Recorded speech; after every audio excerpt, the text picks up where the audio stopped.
Nametraka fitoriana teny amin'ny polisy ekonomika tamin'ny anaran'ny tarika mahaleo idama manoloana ny fanosorapotaka atao amin'izy ireo amin'izao fotoana izao. Zava-doza hoatsika mpiarabelona eto Madagasikara mihitsy ty satria le izy zany tsy vitany hoe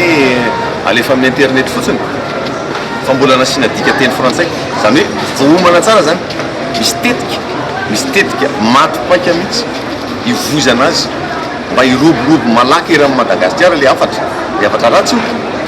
dia ny zava-doza koa anatiny dia lasa hitadiavam-bola izy satria amidy eo amin'ny arivo angamba ny anankiray le VCD lasa mifangaro ny fomba tany sy ny rombanazana sy ny finoana satria zahay zany raha nandeha tany Madirivalo tamin'ny taona 7 efa trany zany dia efa nandeha tany zay nanao fikarohana momba ny fandrinena fiarahamonina dia araky ny mahazanaka malagasy anay dia manaja ny fomba tany dia makany amin'ny lehibe firaisana aloha tonga le taratasy avy amin'ny université dia rehefa avy eo mangata-tsodrano any amin'ny ray aman-dreny tanàna zay no nataonay mangata-tsodrano eo amin'ny ray aman-dreny tanàna inona no mahadiso zany diso ve tsika manaja ny ray aman-dreny eo tanàna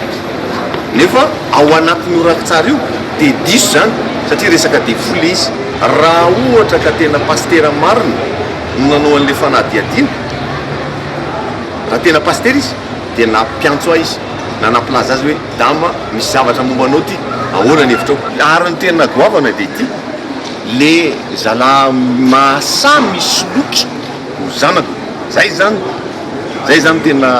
zava-doza be satria mandratra anaty zany zavatra any ny zanako dia anankiray ary maharo ny anarany dia zanako koa anankiray zanako vavy anankiray tsika mamy ny anarany.